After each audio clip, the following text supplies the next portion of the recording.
Alright, find your notes, solving equations with square roots. Please remember that when we take the square root of each side of an equation, we've got to include a plus or minus. So we're going to continue to solve quadratic formulas. We've solved by factoring. Now we're going to solve when we have it already somewhat in factored form. We have x minus 6 squared. Alright, the first thing, let's solve this by graphing. Let's graph and see where it crosses the x-axis. So I'm going to put this equation in vertex form. So I'm going to subtract the 4. So that's going to make my vertex 6, negative 4, and my a is 1/4.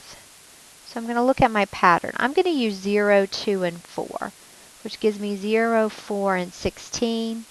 And I'm multiplying by 1/4, so 4 becomes 1, and 16 becomes 4. Alright, so let's graph our vertex. 6, 4, negative 4. Remember, I'm interested in where this crosses the x-axis. That's going to be the solution to my equation. So I'm going to go right 2, up 1, reflect, and then right 4, up 4, and then reflect.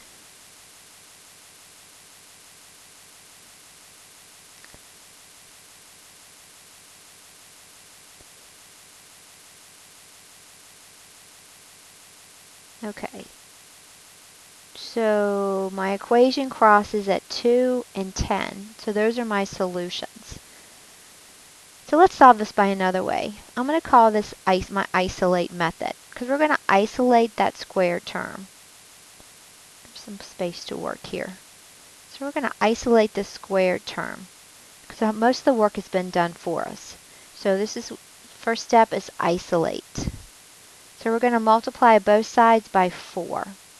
Which gives us x minus 6 squared is equal to 16. Now we're going to take the square root of both sides. So if I take the square root of both sides of the equation, this is where I need my plus or minus. I'm going to end up with x minus 6 is equal to plus or minus the square root of 16 is 4. Well, remember when I solve a quadratic, I know I'm going to get two solutions here, 2 and 10. So I need to split my equation up, because I've got x minus 6 equals to negative 4, and x minus 6 equals to positive 4. So when I add 6, I get 2, and when I add 6 to 4, I get 10. So my two solutions are 2, 0, and 10, 0.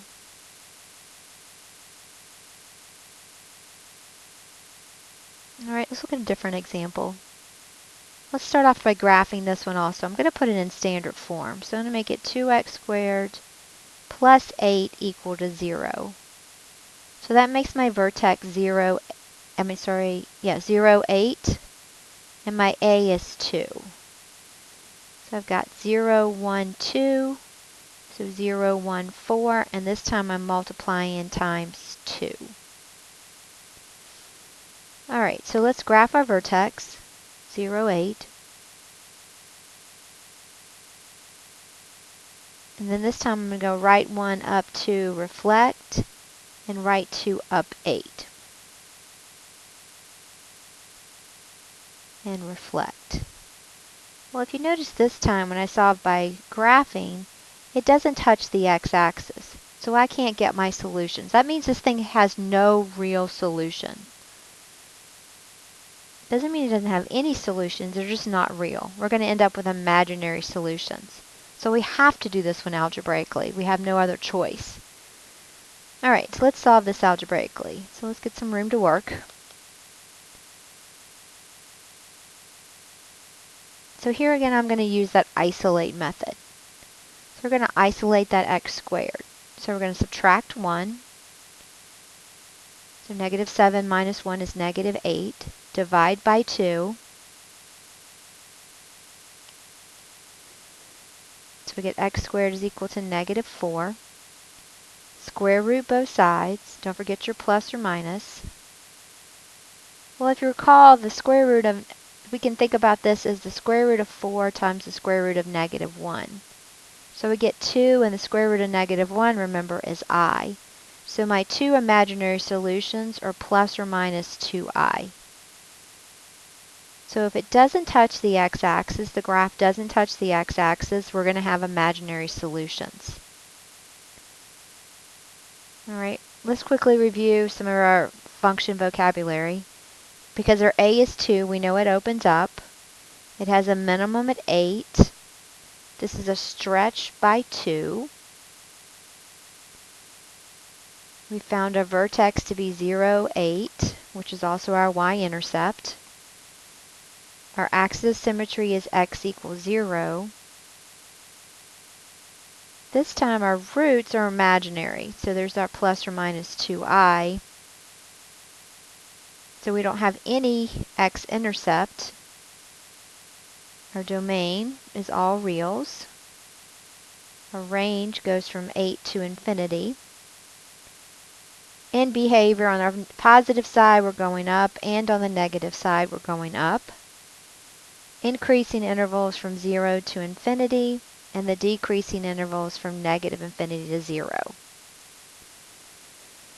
All right, we're just going to look at some different examples of isolating. So here we want to isolate our x squared term.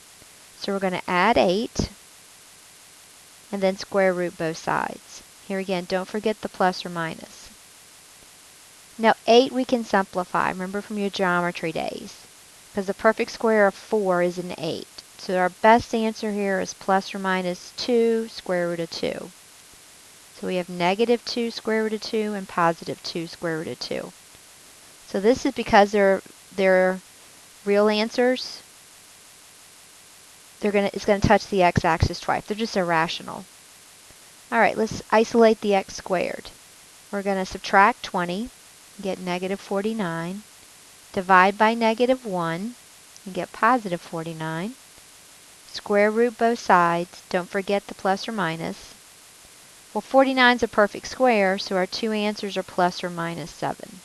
So negative 7 and positive 7. Here again, this is going to touch the x-axis. All right, here we've got 2x squared, but we're still going to isolate them. But first I've got to distribute that 2. So I get 2x squared minus 10 is equal to negative x squared minus 1. All right, I need to get my x squares together. So I'm going to add x squared and get 3x squared minus 10 equals negative 1. Add 10 to negative 1 and get 9. Divide by 3 and get 3. And then finally square root both sides. And don't forget our plus or minus. So here again, this is a real. It's a rational, but it's a real answer. So it's going to touch the x-axis twice. So all of these we could check by graphing them and seeing where they touch the x-axis. All right, we're going to isolate this term. So I'm going to multiply both sides by 3. So we get x minus 4 squared is equal to 33. Square root both sides. So I'll get plus or minus the square root of 33. Well, there's no perfect squares in 33, so I'm going to leave it alone. I'm just going to add my 4. And those are my two irrational answers. 4 minus the square root of 33 and 4 plus the square root of 33. All right, number 5. Here again, we're going to isolate. So I need to divide by negative 2. So I get x plus 1 squared is equal to negative 36. Square root both sides. So plus or minus the square root of negative 36. Well, we got a negative underneath the radical, so I know I'm going to end up with an I. And the square root of 36 is 6, so we're going to end up with 6i. And then finally subtract the 1. So this is not going to touch the x-axis.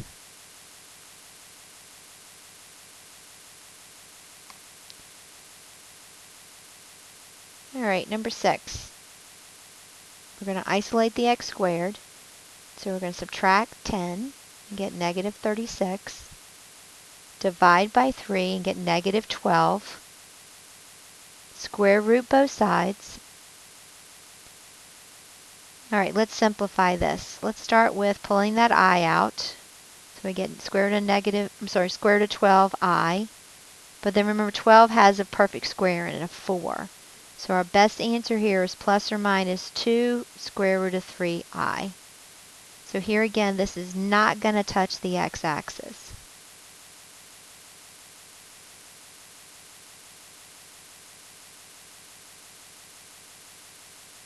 All right, what are we asked to do? What are the x-intercepts for the function? So remember, we're asked to solve this to see if it touches the x-axis. All right, what's in standard form? So the best method to try first is does it factor? What multiplies together negative 15 but has a difference of negative 2? So what is that? Negative 5 and 3. All right, so we're going to rewrite.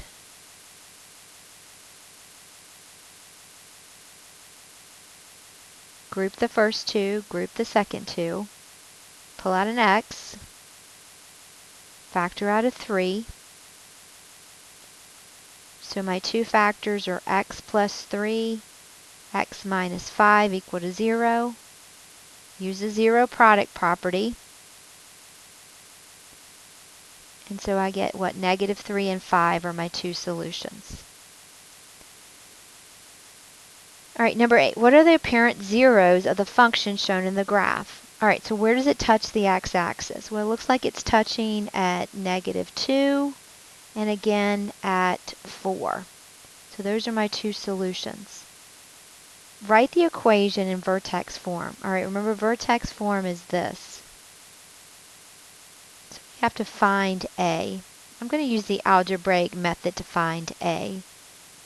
So I know my vertex is HK, and I'm going to use this point to plug in for X and Y and solve for A. It's a much more direct method. So we're going to put in 0 for Y, 4 in for X, minus 1 squared, minus 7. We're going to solve for A. I'm going to add 7. All right, I'm going to do this math. 4 minus 1 is 3. 3 squared is 9a. Divide by 9, so my a is 7/9. So my equation is y equals 7/9 x minus 1 squared minus 7.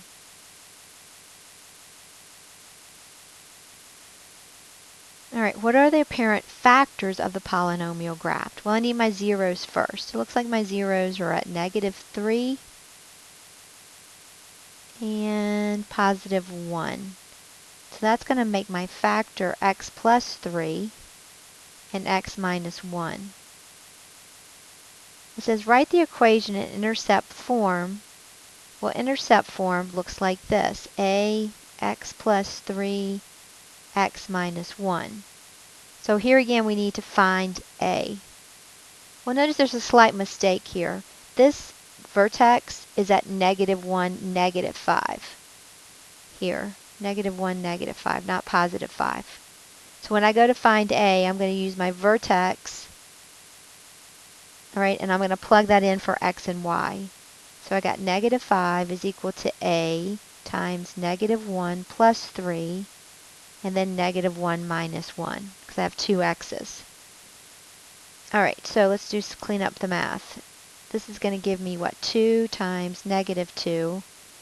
So I get negative 5 is equal to negative 4a. So a is equal to, what, positive 5/4. So my equation is going to be y equals 5/4 x plus 3 x minus 1 is my equation in intercept form.